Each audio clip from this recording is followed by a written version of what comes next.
par un dimanche matin apparemment paisible, dans un petit jardin, un petit garçon de 4 ans tremble, s'accrochant à la main de sa mère et la suppliant de ne pas ouvrir la porte du vieux hangar en bois.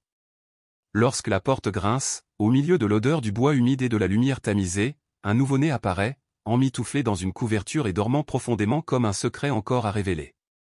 À partir de cet instant, tout ce que la mère pensait avoir perdu commence à lui revenir. Le dimanche se lève, un léger rayon de soleil effleurant les branches du prunier devant le porche. La petite maison vert pâle se niche au milieu des fleurs éclatantes. Lilian se tient penchée sur le carré de dahlias argenté qui vient d'éclore, ses mains gantées labourant méticuleusement la terre avec une petite bêche. Elle porte une vieille chemise usée et ses cheveux sont tirés en arrière en un chignon soigné. La sueur perle sur son front, mais son expression reste sereine. Depuis le départ de son mari, ce jardin est le seul endroit où elle a le sentiment de tout contrôler, de pouvoir l'entretenir, l'ajuster et le faire fleurir à sa guise. Un rire d'enfant résonne quelque part derrière les buissons de lavande. « Maman, je suis un dinosaure herbivore. » La voix jeune de Caleb est pleine de fierté. Lilian lève les yeux et le voit ramper maladroitement dans l'herbe, un chapeau en papier vert découpé en dents de dinosaure perché sur sa tête. Il agite ses mains comme des pattes avant.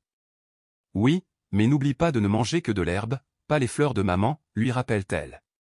Caleb rit, puis change brusquement de direction et court vers le cabanon au coin du jardin. Après quelques pas, il s'arrête net et regarde sa mère. « Maman, as-tu soif ? Je te sers un jus d'orange. » Lilian est légèrement surprise d'habitude, il ne se porte jamais volontaire sans un bonbon en guise de récompense. « Pas besoin, ma puce. Maman a encore des choses à finir ici, dit-elle. Caleb hésite, puis change de tactique, il court vers elle et s'accroche à sa main. « Maman, on va jouer à cache-cache. Cache-toi d'abord et je compte. » Caleb, laisse maman finir ce carré de fleurs d'abord, répond doucement Lilian, les yeux rivés sur le petit abri en bois. C'est un endroit qu'elle n'a pas touché depuis le départ de Tom, un coin encombré de cartons de livres, de vieux outils, de chaises cassées et de souvenirs qu'elle n'a pas la force de trier. Aujourd'hui, pour une raison inconnue, elle sent qu'elle devrait commencer. Soudain, Caleb tombe dans l'herbe avec un bruit sourd, le visage crispé. « Aïe, maman, ma jambe, elle me fait tellement mal. » Lilian fronce les sourcils et se penche pour l'examiner. Son genou n'a aucune égratignure, et pourtant il s'accroche à elle comme pour la retenir. « Caleb, qu'est-ce qui ne va pas, ma puce ?» Il secoue la tête, les yeux écarquillés de peur. « Rien. Je ne veux juste pas que tu ailles dans la remise. » Un silence s'installe. Lilian s'assied complètement, regardant son fils dans les yeux. « Pourquoi ne veux-tu pas que j'entre ?» demande-t-elle.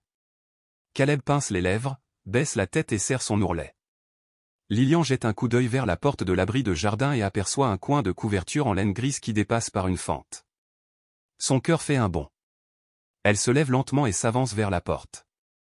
Les larmes montent aux yeux de Caleb. « Maman, s'il te plaît, ne fais pas ça, je t'en supplie, » murmure-t-il. Mais la main de Lilian est déjà sur la poignée de bois. Clic. La porte s'ouvre. Les gonds grincent doucement. Une odeur de vieux bois et de poussière humide monte, et une faible lumière filtre par une petite fenêtre recouverte de toiles d'araignée, illuminant un grand carton garni de couvertures et de coussins. Lilian se fige.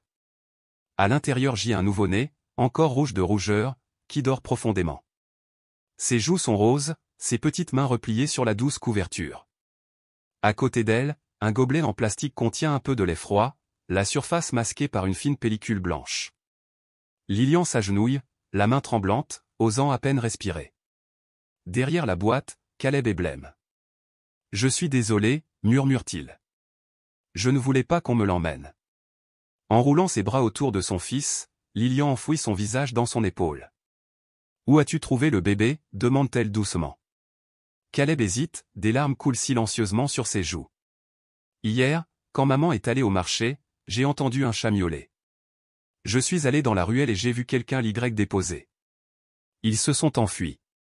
J'avais peur que si je le disais à maman, tu appelles quelqu'un pour l'emmener. » « Tu lui as donné du lait ?» insiste Lilian. « Oui. J'ai utilisé mon lait. Elle a bu un peu et s'est endormie. J'avais froid, alors je l'ai recouverte de la couverture de maman. » Lilian reste assise en silence, non pas par colère ou par panique, mais parce que son cœur menace d'exploser sous l'effet d'une force immense. Dans ce petit corps se cache le cœur d'une enfant de 4 ans, savoir protéger, se sacrifier, craindre et être courageuse à la fois. Caleb, tu as bien fait de la protéger. Mais la prochaine fois, si quelque chose t'effraie, tu dois promettre de le dire à maman, d'accord? Le garçon hoche faiblement la tête. Lilian se lève et, avec une extrême délicatesse, soulève le nouveau-né comme s'il était la plus fragile lueur d'espoir. Elle caresse la joue du bébé, puis se tourne vers Caleb. Il faut l'emmener chez le médecin pour un examen. Mais je te promets que je ne laisserai personne me l'enlever. Le sourire de Caleb s'éclaire comme un rayon de soleil après la pluie. Dans les bras de Lilian, la petite vie s'anime, ses lèvres s'entr'ouvrant comme si elle sentait la chaleur qui l'entourait. Dehors, le soleil monte plus haut et les oiseaux continuent de chanter, comme si rien n'avait changé. Mais dans le cœur de Lilian, un nouveau chapitre s'ouvre, un chapitre non planifié, mais né d'un cœur qui réapprend à aimer. Aux yeux de Caleb, ce dimanche matin ne se résume plus à des jeux de dinosaures ou à un jus d'orange. C'est le jour où il devient plus qu'un enfant, il devient un grand frère. Et la porte de la remise, autrefois seuil vert des souvenirs oubliés, se dresse désormais comme le portail d'un miracle, petit, fragile et totalement inattendu. Lilian place le bébé sur une chaise rembourrée et soulève la couverture, l'observant doucement. Sa peau est pâle et lisse comme une coquille d'œuf, ses poignets et ses chevilles minuscules sont délicats, son ventre rond ne montre aucun signe de faim prolongée. Quelqu'un s'est occupé d'elle avant de devoir partir. Lilian murmure doucement, incertaine si elle parle à elle-même ou à Caleb. Derrière elle, Caleb serre fermement son dinosaure en peluche, les yeux fixés au sol, les cheveux humides et emmêlés comme ses émotions. Lilian prend une serviette sèche et essuie délicatement ses cheveux, puis se tourne pour essuyer le front du bébé. « Elle ne pleure pas ?» demande-t-elle. Caleb lève les yeux, les lèvres pincées. « Non. Depuis que je l'ai trouvée, elle est si immobile, elle ne pleure pas, elle ne bouge pas. Je pensais qu'elle dormait, mais quand j'ai touché sa main, elle était chaude. J'avais peur, alors je l'ai ramenée à la maison, je l'ai recouverte d'une couverture et je lui ai donné mon lait. Quand je n'avais pas fini, je le cachais dans le biberon. Elle boit très peu. » Il parle d'une voix basse et posée, comme s'il l'avait répété dans sa tête. Lilian ne dit rien. Elle soulève le bébé près de Caleb et le place dans ses bras. « Veux-tu essayer de la nourrir à nouveau ?» Les yeux de Caleb s'écarquillent de surprise, puis il hoche vigoureusement la tête. Lilian se glisse dans la cuisine, réchauffe un petit biberon de lait restant et revient. Assise à côté de son fils, elle regarde ses petites mains tâtonner pour soulever la tête du bébé et par ce petit geste, une famille se reforme autour d'une nouvelle vie. Il est aussi prudent qu'un vieil homme, ses mains tremblantes alors qu'il soutient son cou fragile. Se mordant légèrement la lèvre, Lilian sent son cœur se serrer. Le bébé tète doucement, ni vite, ni avidement, mais régulièrement. Chaque fois que le lait touche sa bouche, ses joues palpitent, le bruit de la déglutition est aussi doux que celui des feuilles qui tombent. Caleb pousse un soupir de soulagement, les yeux brillants d'une joie discrète et inexprimée. Un peu plus tard, le biberon presque vide, Lilian essuie la bouche du bébé et se penche en arrière sur sa chaise, regardant par la fenêtre. Il pleut encore, les branches devant la véranda se balancent doucement comme des peignes effleurant la surface de l'eau. « Comment crois-tu qu'elle s'appelle ?» demande Lilian d'une voix douce comme la pluie. Caleb sursaute, il se tourne vers le bébé, puis vers sa mère, les yeux clignotants. « Je ne sais pas, je n'y ai pas réfléchi. Chaque prénom a une raison, peut-être est-ce le premier sentiment qu'on éprouve, ou quelque chose qu'on espère qu'elle éprouve, ou simplement parce que c'est beau. » Caleb serre le dinosaure contre sa poitrine, puis lève les yeux, sa voix si douce qu'elle ressemble presque à un murmure. « Sonny. » Lilian penche la tête. « Il fait beau ?» Caleb hoche la tête. « Parce qu'elle est comme le soleil, brillante sans être éblouissante, et ça me réchauffe. » Lilian sourit légèrement, caresse les cheveux de Caleb et se retourne pour regarder le bébé allongé, immobile, la bouche ouverte après la tétée. Sa respiration est régulière et faible, comme le bruit du vent qui passe par une fente de porte. Lilian se penche, prend Sonny dans ses bras et la laisse confortablement allongée dans ses bras. La sensation est légère comme une plume, mais pleine et pesante, comme si elle tenait dans ses bras un mince rayon de lumière que le monde avait oublié. Puis elle regarde Caleb, les yeux brillants mais ne laissant pas couler les larmes. « C'est toi qui as ramené le soleil dans la maison de maman. » Caleb pince les lèvres, écarquille ses yeux marrons, puis éclate de rire ni bruyant, ni tapageur, juste une lueur dans ses pupilles mouillées par la pluie. À cet instant, Lilian voit clairement que son fils de 4 ans, l'enfant qui joue habituellement seul, parle aux super-héros et aux oiseaux n'est plus seulement le fils de sa maman. C'est un être à part entière, qui sait aimer, perdre et sauver ce qu'il y a de plus fragile dans la vie. Elle ne demande rien de plus, inutile de savoir qui sont les parents biologiques de Sonny ni pourquoi ils l'ont quitté. Ces questions viendront plus tard, avec la réalité, avec les décisions juridiques auxquelles elle n'est pas encore prête à réfléchir. Pour l'instant, ils ne sont que trois, une femme qui réapprend à croire en la gentillesse, un garçon intelligent et sensible, et une vie qui a changé de nom. Ensoleillé. Le nom est comme une petite graine, si quelqu'un s'en soucie, elle fleurira, si quelqu'un y croit, elle brillera sur l'étagère. L'horloge à pendule sonne d'un ton grave. Lilian se lève, prend une autre fine couverture et couvre les deux enfants. Caleb s'est endormi à côté de Sonny, la main toujours enroulée autour de sa jambe, comme s'il craignait qu'elle ne disparaisse. La maison semble changer de rythme ni plus rapide, ni plus lent, juste différent. Le bruit des marteaux provenant du chantier lointain à l'aube n'est plus le seul à rompre le silence. Désormais, les sons délicats ou le léger bruissement des couverts, le souffle rauque d'un oisillon, ou même le clapotis du lait sur la bouteille en plastique suffisent à inciter la femme dans la cuisine à lever les yeux et à écouter. Lilian enveloppe la moitié d'une miche de pain dans un torchon, les mains encore couvertes de farine. Des miettes sur la table, deux petits bols l'un utilisé, l'autre en attente de refroidissement. Elle jette un coup d'œil au salon, où Caleb est assis en tailleur sur le tapis, une main serrant le dinosaure dans ses bras, l'autre posée délicatement sur le dos du bébé. Sonny dort dans le cercle des peluches, un cercle de meilleurs amis comme l'appelle Caleb. Il dit qu'ils lui raconteront des histoires pendant son sommeil pour qu'elle puisse rêver de forêts, de mers et de ciels sans nuages. En une seule journée, les deux petits se sont tellement attachés, comme si Sonny était la partie manquante de Caleb depuis le début. Lilian finit de nettoyer la table et prend le sac en tissu usé soigneusement rangé dans le panier en osier le sac qui avait enveloppé Sonny la veille. Maintenant sec et propre, l'odeur aigre du vieux lait persistait quelque part dans les coutures. Elle le pose sur ses genoux et l'ouvre à nouveau, sans rien attendre en retour, mais désirant néanmoins en être sûr. Pas de papier, pas de nom, des boutons brodés ou juste une vieille couverture en laine. Les points sont irréguliers, quelques fils se détachent sur le bord. Sur le fond crème, des points verts s'assombrissent vers le bord. Lilian contemple longuement la couverture, non pas pour sa beauté, mais parce qu'elle a quelque chose de familier. Non pas qu'elle l'ait déjà vue, mais comme une sorte d'attention, une main qui a appris à tricoter grâce à un tutoriel vidéo sur Internet pas habile, mais très laborieuse. Elle prend une photo de la couverture, puis ouvre ses contacts et compose le numéro du docteur Margie, la vieille sage-femme qui habite à 2 pâtés de maison et qui a accouché d'innombrables femmes dans la région depuis plus de 30 ans. Allô ? La voix de Margie est toujours grave, comme à chaque fois qu'elle lit le nom d'un médicament. Tante Margie, c'est Lilian. Ah, la mère de Caleb, qu'est-ce qui ne va pas, ma chérie ? Lilian hésite. Ma tante, as-tu entendu parler de quelqu'un qui a récemment accouché et qui aurait eu un accident ? Je veux dire quelqu'un qui n'a pas déclaré la naissance ou qui a disparu subitement. Il y a un court silence. Pourquoi cherchez-vous quelqu'un ? Je ne cherche pas vraiment, c'est juste qu'il y a un bébé. Quelqu'un l'a abandonné. J'essaie de comprendre un peu sa situation. Margie expire, la voix basse.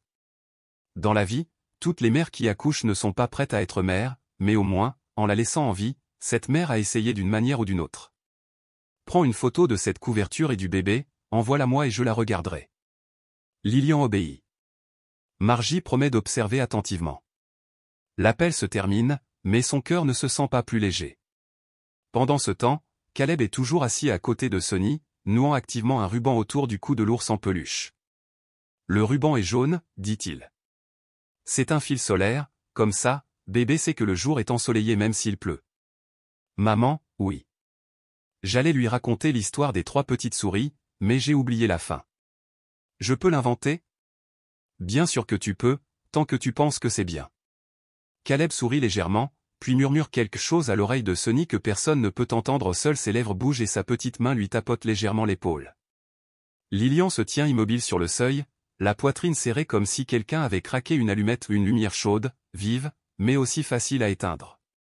Elle pense que la lumière ne s'arrête jamais, elle est toujours porteuse de la question, la garder ou la laisser partir ? À la tombée de la nuit, elle prépare une théière de thé au jasmin, la sort et s'assoit sur la véranda. La pluie de l'après-midi n'a laissé qu'une odeur de terre mouillée et de longues traînées d'eau sur la balustrade en bois. Elle resserre son manteau, mais son cœur ne peut se fermer.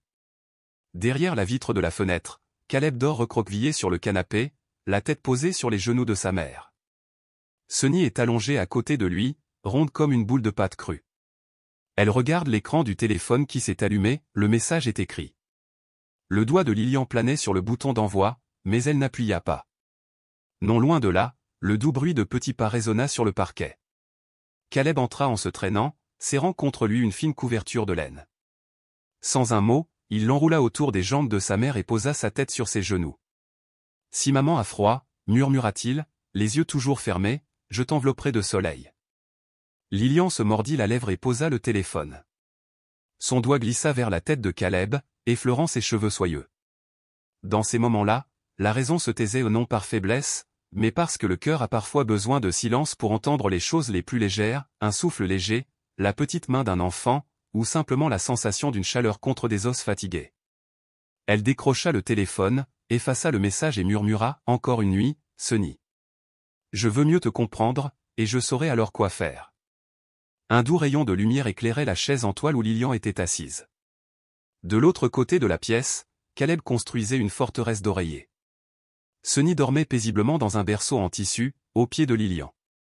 Dans ce silence feutré, Lilian ouvrit la boîte en tissu usé contenant les souvenirs réservés à sa fille. Elle récupéra la couverture de laine qui avait autrefois emmailloté Sunny. Cette fois, Lilian l'examina attentivement.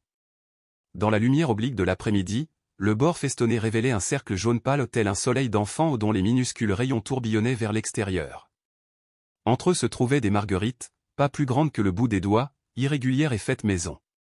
Les mailles au crochet étaient d'abord tendues et fières, puis se relâchaient, retombant vers les coins, chaque boucle témoignant de la minutie d'une novice. En tournant doucement le coin, Lilian découvrit un fil vert clair noué à la hâte, comme un crochet improvisé. Aucune étiquette n'indiquait son fabricant. Berçant la couverture, elle se leva et la porta dans la cuisine. Caleb leva les yeux. « Maman, où emportes-tu la couverture de ma sœur ?»« Cette couverture doit raconter son histoire, » répondit Lilian, d'une voix aussi légère qu'une porte entr'ouverte. La rue principale de la ville sentait les gaufres cuites chez Glover et l'odeur âcre des médicaments qui émanaient de la pharmacie du coin. Lilian s'arrêta devant l'enseigne défraîchie de la blanchisserie d'État, lavée avec la mémoire de Dieu, nichée à côté de l'église en bois blanc. Elle fréquentait rarement la boutique, préférant faire sa lessive à la maison, mais les motifs étranges de la couverture lui avaient rappelé une vieille blague, et elle se souvient de qui elle avait cette couverture il y a 10 ans, pourvu que tu lui parles gentiment. Elle entra, bercée par les effluves mêlés de lessive, de vapeur et de linge usé. Derrière le comptoir se tenait Madame Ethel, ses lunettes rondes sur le bout du nez, les mains repliant une taie d'oreiller brodée. « Vous êtes ici pour laver du linge ou poser des questions ?» proposa-t-elle sans lever les yeux. « Les deux, si possible, » répondit Lilian. Avec précaution, elle posa la couverture sur le comptoir, comme pour présenter une preuve dans une affaire. « Vous souvenez-vous avoir déjà apporté ce genre de couverture ici ? Je sais que c'est vague. » Madame Ethel souleva la couverture, huma son léger parfum et caressa délicatement le crochet du bout des doigts. Au bout d'un moment, ses yeux gris croisèrent ceux de Lilian. Il y a 2 semaines, une femme mince, les épaules voûtées et la peau pâle comme un mur à moitié peint, a apporté un sac de couverture exactement comme celle-ci, grossière, mais propre. Elle a dit qu'elle reviendrait, puis a disparu. Le cœur de Lilian se serra. Autre chose ? Ethel marqua une pause, se touchant le front comme pour ouvrir un tiroir à souvenirs. Elle avait une petite fille pas tout à fait de son âge portant un sac à dos rose en forme de chat. Muette comme une statue. Quand je lui ai posé la question, l'enfant n'a rien dit, mais m'a regardé fixement, comme si je venais de la lune. En partant, la femme a parlé dans son téléphone, pension derrière la gare, chambre 11 ou 12, quelque chose comme ça. Lilian nota les détails dans son carnet, remercia Ethel et ressortit. La couverture lui semblait lourde dans les bras, chargée d'espoir et de mystère. Sur le chemin du retour, les nuages s'étendaient dans le ciel comme de la fumée, et l'herbe mouillée embaumait le vent qui s'engouffrait par la fenêtre ouverte. Caleb était assis sur la banquette arrière, serrant son dinosaure en peluche dans ses bras. « Maman, » appela-t-il sans se retourner, « as-tu trouvé sa maison ?» Lilian ne répondit pas immédiatement. Elle fixait le ciel, comme si la route elle-même détenait la réponse. Caleb n'insista pas davantage, mais dans le rétroviseur, elle vit son regard s'adoucir, comprenant que trouver ne signifie pas toujours appartenir. Cette nuit-là, Après que Caleb eut dormi, Lilian rouvrit son carnet. Elle y ajouta une ligne, femme pâle, fillette de 6 ans, gare, chambre 11, couverture en laine. Elle souleva à nouveau la couverture, non plus comme une preuve, mais comme un lien tangible avec quelqu'un, quelque part, qui avait autrefois tenu Sonny dans ses bras, les mains tremblantes ou fortes, mais suffisamment aimantes pour crocheter chaque point. Sous la lueur jaune pâle, la vieille gare était silencieuse. Derrière elle, la pension de famille banale attendait, les murs défoncés et les fenêtres barricadées de carton. La petite voiture de Lilian s'arrêta sur la route caillouteuse et accidentée. Le ciel était gris, le vent sec, la poussière dansant dans la pénombre. Une rangée de pensions de famille défraîchies par le temps se blottissait derrière les voies, comme des souvenirs depuis longtemps oubliés. Caleb pressa son visage contre la fenêtre, Sonny blotti dans ses bras. « Où allons-nous, maman ?» Lilian souleva doucement Sonny. « J'ai besoin de lui poser quelques questions. » Elle s'engagea sur le chemin moussu, Caleb la talonnant de près. Aucun d'eux n'était jamais venu ici. D'un côté, le train vrombissait tandis que les roues métalliques tremblaient sur la voie. De l'autre, une clôture rouillée, au-delà de laquelle s'étendait un terrain vague et désert d'herbes envahissantes. Un homme était assis dans le couloir sombre de la maison la plus proche, des tongs aux pieds et une cigarette à moitié fumée au coin de ses lèvres. Ses yeux plissés observaient Lilian approcher. Quand il vit Lilian s'approcher, il leva les yeux et demanda « Que fais-tu ici ?»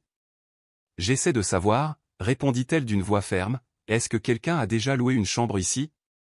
Une femme mince, les épaules enveloppées dans un châle usé, se pencha en avant, une petite fille lui serrant la main. « Il y a environ 2 semaines, dit-elle doucement. Il exhala un panache de fumée et fronça les sourcils, pensif. « Chambre 7, je crois. » Une femme et une enfant étaient là, mais elle n'a pas beaucoup parlé. Personne ici ne se souvient jamais du nom de l'autre au juste de ceux qui n'ont pas payé. Depuis la porte, une vieille femme vêtue d'une robe en lambeaux s'avança en traînant les pieds. Ses cheveux blancs étaient en bataille, ses yeux brillants de souvenirs. Hochant lentement la tête, elle confirma « Oui, je les ai vus. » La petite fille portait un sac à dos rose si doux. La femme, en revanche, elle se déplaçait comme un fantôme, comme si son énergie était épuisée. Elle ne regardait personne. Lilian les remercia et serra plus fort la main de Sonny. Elles se glissèrent dans le couloir sombre, où la faible lumière des plafonniers projetait des ombres tremblantes. Tout au fond, la porte de la chambre 7 était entr'ouverte, sa serrure brisée, comme abandonnée par la panique. Elle poussa la porte et entra. L'espace était exigu, le plafond bas, et une odeur d'humidité et de moisi l'envahit immédiatement. Un matelas fin gisait sur le sol nu, une seule serviette froissée dans un coin. De légères traces de pas marquaient le ciment écaillé, menant à un rebord de fenêtre poussiéreux. Là, un petit morceau de papier était plié en 2, les bords recourbés par le vent. Lilian le ramassa d'une main tremblante. Arraché à un carnet, la page portait une seule ligne à l'encre maculée. « Sœur B, ne me cherchez plus. » Pas de nom. Pas d'explication. À ses côtés, Caleb s'accrochait à sa jupe, sa voix à peine plus forte que le vent. « Maman, c'est la mère de Sonny ?» Lilian s'agenouilla, cherchant ses pensées avant de pouvoir formuler des mots. « Je n'en suis pas sûre, » dit-elle enfin doucement. « Mais si c'est le cas, elle est peut-être en grande difficulté, voire en danger. » Le regard de Caleb se posa sur Sonny. Puis, d'une voix plus douce presque une question pour lui-même, il demanda, « Si c'est sa mère, pourquoi l'a-t-elle laissée seule ?» Lilian ne répondit pas. Elle posa sa main sur sa tête et le serra contre elle. « Certaines questions ne peuvent être posées que par des adultes. » Murmura-t-elle, et certaines réponses sont trop douloureuses pour être prononcées. Ils quittèrent la pièce en silence. Sur le chemin du retour, Lilian s'arrêta sous un vieux peuplier, dont les feuilles tombaient dans la lumière déclinante. Elle alluma son téléphone, les doigts planant sur l'application des services sociaux. Mais elle marqua une pause, non pas par doute, mais par une chaleur fragile qui montait en elle. Si quelqu'un abandonnait Sonny, il devait avoir perdu quelque chose de trop lourd à porter. Partir n'est pas toujours oublié. Plus tard, dans la cuisine parfumée aux oranges mielées, Caleb était assis à la table et dessinait au crayon. Il avait choisi le jaune pour le cercle du soleil, mais l'avait bordé de violet. « Le soleil n'est pas violet, ma chérie, » dit Lilian en faisant la vaisselle. « Si elle est triste, alors le soleil est triste aussi, mais il brille quand même, » répondit-il sans lever les yeux. Lilian marqua une pause, regardant par la fenêtre le crépuscule qui s'installait. la nuit lui semblait moins effrayante que l'idée que quelqu'un s'éloigne, même proche. Cette nuit-là, après avoir bercé Caleb, elle s'assit au bord du berceau de Sonny. Le bébé reposait paisiblement, les bras écartés, les paumes vers le plafond.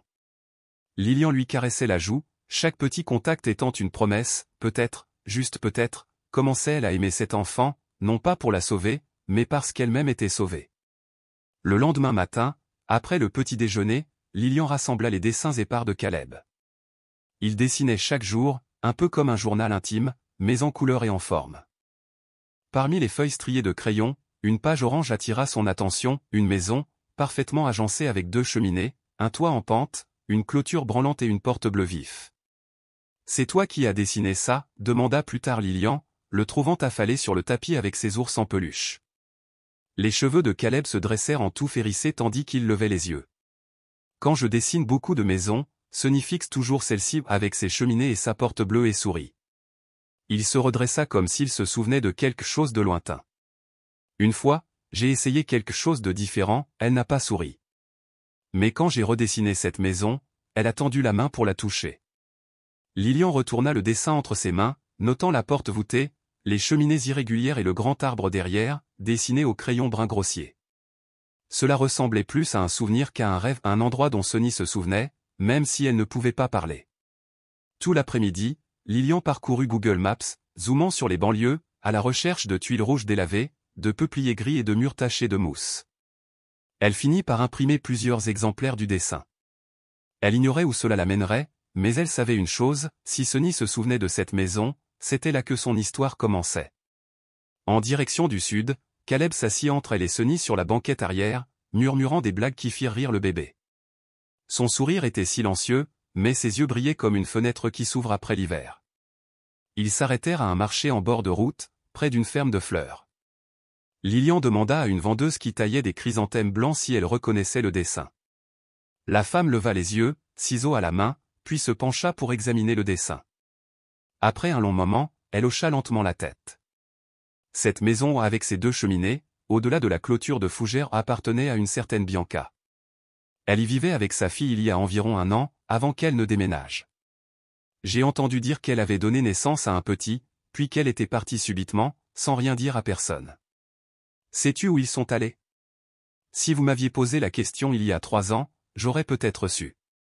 Aujourd'hui, ils sont comme le vent, ils arrivent rapidement et repartent en silence. Lilian baissa la tête pour la remercier, à cet instant, une nouvelle corde sembla se tendre dans son cœur. Bianca. Ce nom portait en lui quelque chose de tranquillement ancien, mais intact, avec son rythme et sa vie propre. De retour à la maison, Caleb feuilleta à nouveau le dessin, le tenant devant Sonny comme pour lui prouver que ses yeux ne l'avaient pas trompé. Sonny était allongée sur la chaise rembourrée, serrant un petit jouet. Mais lorsque l'image apparut, elle se figea, les yeux écarquillés. La suite des événements retint le souffle de Lilian et de Caleb. Sonny tendit la main, sa petite main flottant au-dessus de la cheminée à gauche, traçant la faible ligne bleue dans le vide. Sans un sourire ni une larme, elle la reconnut simplement comme si son esprit n'avait jamais oublié, il ne lui manquait qu'une image pour nommer ce souvenir. Lilian s'assit à côté de son fils, silencieuse, contemplant ses yeux ronds et brillants. Elle sentit son cœur s'ouvrir. Quelqu'un a dit un jour, la mémoire est notre foyer déchiré ou fuyante, notre cœur y retourne toujours en premier. Cette nuit-là, alors que Caleb s'endormait, crayon à la main, Lilian écrivit une seule ligne dans son carnet. Bianca, rangée de maisons derrière la ferme de fleurs, a accouché, elle pourrait être la mère de Sonny. En dessous, elle esquissa une petite porte bleue, comme sur le dessin. À côté de l'illustration, elle murmura des mots qu'elle n'enverrait jamais. Si c'est ta maison, alors je trouverai le chemin du retour pour toi. L'air des banlieues sud sentait toujours l'herbe mouillée, non pas le doux parfum d'un champ fraîchement coupé, mais le parfum profond et constant imprégné dans le sol au fil des années, chaud et patient comme le souffle de quelqu'un qui a vécu en silence. Le lendemain matin, la voiture de Lilian roulait lentement sur le chemin de terre longeant la ferme de fleurs. L'aube n'était qu'un mince filet de lumière à l'horizon, projetant une lueur orangée sur les tuiles rouges patinées par le temps. Elle arrêta la voiture, scrutant à travers les fougères bruissantes dans la brise. Caleb était assis à l'arrière, Sonny dans ses bras, la tête appuyée contre la vitre, les yeux encore lourds de sommeil mais curieux. « Maman, c'est chez ma sœur ?» C'est peut-être là qu'elle habitait. Peut-être, répondit Lilian, sa voix s'échappant comme de la fumée. Intérieurement, elle sentit le sol se fissurer un mi-espoir, mi-peur face à ce qui les attendait. Un vieil homme maigre, le gardien, ouvrit la porte d'entrée défoncée avec un trousseau de clés qui pendait. Il hocha la tête lorsque Lilian mentionna le nom de Bianca. Elle vivait très tranquillement. Elle louait le numéro 3, au début de la rangée près du parterre de fleurs. Elle était déjà enceinte quand elle a emménagé. Elle ne se liait d'amitié avec personne. Chaque fois qu'elle partait, elle se courbait comme si elle craignait d'être surprise. « A-t-elle laissé quelque chose derrière elle » demanda Lilian. « Pas grand-chose. J'ai rassemblé quelques affaires à donner, mais vous pouvez jeter un œil. » Ils suivirent le pavé de briques inégales, leurs pas se mêlant au murmure du vent dans les chrysanthèmes. Mousse et poussière recouvraient chaque rebord de fenêtre, certaines fenêtres étant restées fermées de toute la saison. La maison numéro 3 se dressait devant eux, le chambranle de la porte était dégondé, la peinture bleue défraîchie. Rien de remarquable, pourtant le cœur de Lilian battait fort lorsqu'elle y pénétra. L'air sentait le tissu humide, le bois pourri et les souvenirs inachevés. Une chaise renversée, aux pieds cassés, gisait au centre. Dans un coin, un matelas fin portait une couverture usée jusqu'à la corde. Caleb se précipita vers lui. « Maman, regarde !» Il désigna des marques de crayon sur un muret, un cercle jaune pâle aux rayons courbes, un soleil simple et souriant, presque exactement comme sa mère l'avait dessiné. Lilian s'agenouilla près de lui. De la poussière de crayon s'accrochait à ses doigts, et elle ressentit la même douleur qu'au contact d'une plaie tachée de sang séché, au plus douloureuse maintenant, mais toujours sensible. Le concierge s'éclipsa, les laissant seuls. Sur une petite table en bois encombrée de vieilles factures et d'un plumier brisé se trouvait un carnet à couverture souple, rayé et taché. Lilian l'ouvrier, entre des pages inachevées, découvrit une ligne griffonnée à la hâte. « Si je ne vais pas bien, donne-la à Sir B. Ne le dis à personne. » Elle le lut encore et encore, avec l'impression d'être devant une porte sans poignée. « Sir B » demanda Caleb en serrant une cuillère en plastique tordue. « Comme la femme à l'hôpital dont Maura a parlé ? Ou une parente ?» Lilian le regarda, la gorge serrée. Peut-être était-elle la seule personne en qui Bianca pouvait avoir confiance, le seul soutien auquel elle s'accrochait en désespoir de cause. Sur le chemin du retour, la ferme florale baignait de soleil. Des rangées de chrysanthèmes d'un jaune éclatant se balançaient derrière la clôture verte, tels des milliers d'yeux attentifs. Lilian serra le carnet contre sa poitrine et se replongea dans cette ligne. Elle ignorait où Bianca était désormais, vivante, partie, s'accrochant ou lâchant prise. Pourtant, elle savait une chose, on ne laisse pas un bébé avec de telles instructions sans une lueur d'espoir dans son cœur. Ce soir-là, Caleb dessina de nouveau. Son dessin représentait un jardin de chrysanthèmes et 3 personnages au centre. Sonny dormait à côté de lui, sa petite main serrant toujours le crayon bleu. Assise par terre contre le mur, Lilian regardait ses 2 enfants. Pas de papier, pas de justificatif de domicile, rien que de l'amour. L'amour, s'il est suffisamment profond, trouve son chemin.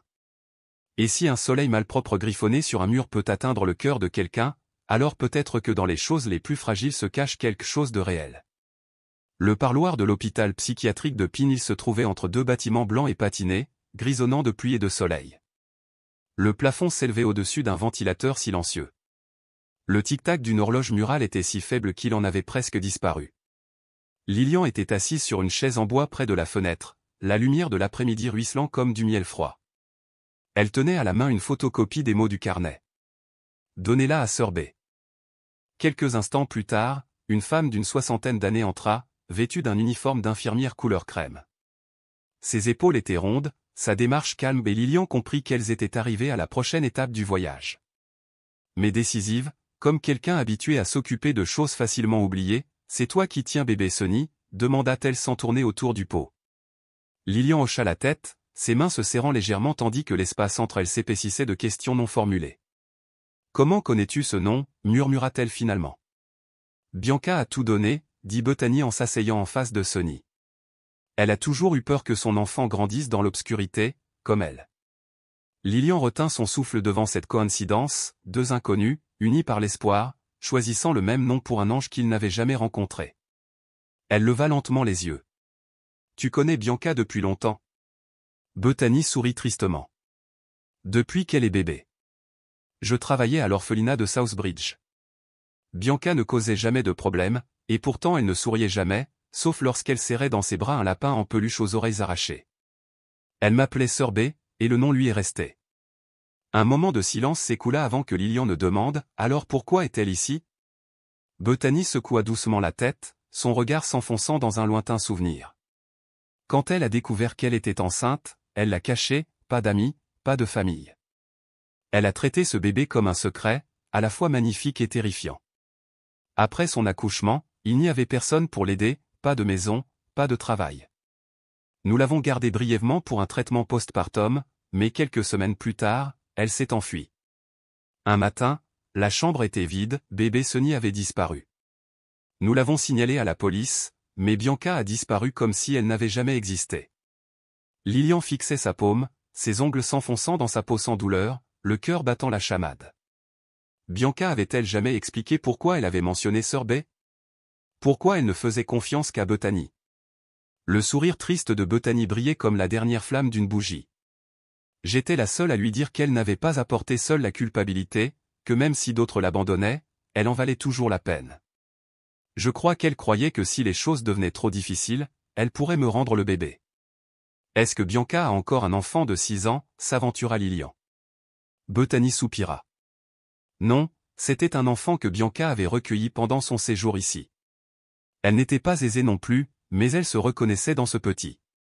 Lilian sortit de sa poche une photo de Sunny endormie et la tendit à Bethany. Si Bianca revient un jour, je lui rendrai sa fille. Les doigts de Bethany tremblaient autour de la photo. Un long silence s'installa entre deux femmes liées par une histoire inachevée. « Avez-vous des enfants ?» demanda-t-elle. « Oui, Caleb, 4 ans. » Depuis l'arrivée de Sunny, il ne la quitte plus. Bethany posa la photo, le regard empli du poids d'innombrables mères déchirées entre l'amour et le chagrin. « Alors tu comprends. Parfois, l'amour seul ne tient pas, et pourtant partir semble impossible. » Lilian baissa la tête, cette vérité lui grattant le cœur. Bethany continuait de suivre le contour de la photo, comme si elle touchait son propre passé. La première fois que j'ai rencontré Bianca, elle avait 7 ans, blottie dans un coin de couloir, serrant son lapin contre elle. Je lui ai offert du lait. Elle n'a pas bu, elle a juste demandé « Tu reviendras ». J'ai hoché la tête, et depuis, chaque fois que j'étais de service, elle mangeait. À ce moment-là, Lilian a compris pourquoi Bianca avait écrit « Donne-la à Sœur B ». Dans un monde confus, la confiance est la première chose que les gens perdent et lorsqu'ils s'y accrochent, ils s'accrochent à celui qui a tenu leur première promesse. « Tu crois que Bianca est encore en vie ?» murmura Lilian.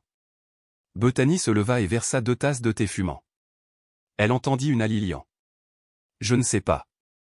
Mais si c'est le cas, c'est qu'elle pense à son enfant. Une mère, même brisée, peut encore entendre son enfant de loin. » Lilian se réchauffa les mains sur la tasse, le cœur léger à l'idée de ce qui l'attendait. Elle quitta l'hôpital en fin d'après-midi, roulant sous les eucalyptus qui projetaient des ombres obliques sur le volant. Sur la banquette arrière, Caleb dormait, blotti contre Sunny, comme 2 moitiés d'un même tout. Lilian s'attarda, les mots de Bethany résonnant, Bianca n'avait pas abandonné son bébé par manque d'amour, elle l'aimait trop, par peur de lui faire du mal. Le téléphone sonna juste au moment où Lilian pliait le dernier petit pyjama. L'écran affichait « Hôpital Pinhill ». Elle répondit, le cœur battant. « Mademoiselle Lilian, sœur Bethany m'a demandé de vous prévenir que Bianca est revenue. Elle veut des nouvelles de la petite Sunny. » Lilian fixait sa main serrée, le soulagement mêlé d'effroi tandis que les feuilles défilaient. Elle ravala ses larmes. Derrière elle, Sunny s'agita. La porte de l'hôpital s'ouvrit sans un bruit. Bethany se tenait sur le seuil, toutes ses larmes vidées. Sur le lit était assise Bianca, plus maigre que Lilian ne l'avait imaginé, le dos courbé comme un jeune arbre battu par la tempête. Des cernes encadraient ses yeux, encore illuminés d'une lueur tremblante. Lorsque Bianca vit Sunny blottie dans les bras de Lilian, elle se couvrit la bouche d'émerveillement et de soulagement. Elle ne pleurait pas, mais ses épaules tremblaient de spasmes, comme si elle essayait de ne pas se dissoudre. Lilian s'avança et déposa doucement Sunny sur le matelas à côté de Bianca. Les yeux du bébé s'ouvrirent brusquement, sa tête se tournant vers la jeune femme assise telle une statue de pierre. Il n'y eut ni pleurs, ni rire, ni gêne, juste un regard fixe et prolongé, de ceux qu'on ne peut pas confondre avec l'inconscience. Bianca hésita, levant la main, non pas pour l'embrasser, mais comme si elle attendait la permission. Lilian hocha légèrement la tête. Aussitôt, Bianca entoura le bébé de ses bras, se retirant comme si elle craignait d'écraser son poids fragile. Un léger souffle s'échappa des lèvres de Bianca. « Je suis désolée, ma chérie, murmura-t-elle. Maman n'est pas aussi forte que toi. » Lilian se tut, le cœur serré, jusqu'à ce que son regard se pose sur une vieille photo posée sur la table près du lit d'hôpital. Sur cette image en noir et blanc légèrement floue, deux enfants se tenaient côte à côte, l'une était Bianca petite fille, les cheveux en bataille, les yeux creux, l'autre, plus petite, les lèvres pincées, serrant contre elle une poupée en plastique cassé. Bethany poussa doucement la photo vers Lilian. « C'est la sœur de Bianca à l'hôpital », expliqua-t-elle. « Pas de lien de sang, mais de la famille quand même. » Elle s'appelait May, c'était la seule enfant avec qui Bianca avait partagé son repas. En grandissant, elles étaient inséparables. La voix de Bianca tremblait. À ta naissance, May a appris qu'elle était atteinte d'un cancer en phase terminale. Pas de famille, pas d'assurance. J'avais deux choix, te garder, sans jamais savoir comment t'élever, ou te donner pour donner un peu de temps à May. Elle baissa la tête, les yeux rougis comme si elle avait dormi une nuit sans lune. Je me suis enfuie avec toi, je me suis échappée de l'hôpital, mais plus j'avançais, plus j'étais terrifiée. Chaque sirène donnait l'impression que quelqu'un venait te chercher. Sans papier, rien pour prouver que tu étais à moi, j'ai paniqué. Je me suis dit qu'en t'emmenant en lieu sûr, au moins tu vivrais, et que je pourrais retourner chercher May une dernière fois. Bethany ajouta doucement, quelques semaines plus tard, May est décédée. Bianca n'avait nulle part où retourner. Elle a perdu sa sœur, son enfant et presque elle-même en cherchant ce qu'elle avait déjà perdu. Lilian baissa la tête, les souvenirs du regard serein de Sonny lui revenant en mémoire ni reproche, ni collant, mais patient, comme si elle comprenait que certaines pertes ne peuvent être nommées, mais seulement pardonnées entre de petites mains et un silence feutré. Caleb, debout derrière sa mère, serrait fermement son ourlet. Mais cette fois, il ne se recroquevilla pas. S'approchant du lit, il lança un long regard pensif à Bianca. D'une voix faible mais assurée, il dit « Elle n'a jamais pensé que tu l'avais abandonnée. Elle a attendu, et elle n'était pas triste, car elle est comme la lumière. » Bianca pleura alors pour la première fois de la journée, non pas de douleur, mais d'être enfin crue. L'enfant dans ses bras s'agita, la tête appuyée sur l'épaule de Bianca. Lilian se détourna, les yeux brillants. Elle ouvrit la main, laissant couler des larmes. « Tu n'as pas besoin d'être celle qui a donné naissance à quelqu'un pour savoir que tu as bien fait, » murmura-t-elle. Caleb fit un pas en avant, puis s'arrêta. Lilian se pencha et posa la main sur la tête de son fils. Caleb leva les yeux, ses yeux calmes brillants comme s'il avait accompli une tâche importante, non pas à cause de ce qu'il avait dit, mais parce qu'il l'avait dit comme quelque chose qu'il avait toujours su, pas seulement appris aujourd'hui. Plus tard, tandis que Bianca fredonnait une berceuse de souvenirs tout en berçant Sonny, Lilian s'assit à côté d'elle, sans distance, sans jugement, juste une femme témoin d'une autre devenir mère pour la première fois, avec des mains qui avaient autrefois tremblé. « Tu n'es pas seule, » dit doucement Lilian, chaque mot effleurant les frémissements de l'espoir. « La prochaine fois que tu auras besoin de quelqu'un, ne te cache pas, appelle-moi. Je ne te laisserai plus porter tout ça seule. » Bianca hocha la tête. Des larmes coulèrent, non pas de culpabilité, mais de pardon. Lilian se pencha et embrassa le front de Sonny. La petite main du bébé saisit une mèche de ses cheveux, puis la relâcha. « Tu es une petite lumière, » murmura Lilian.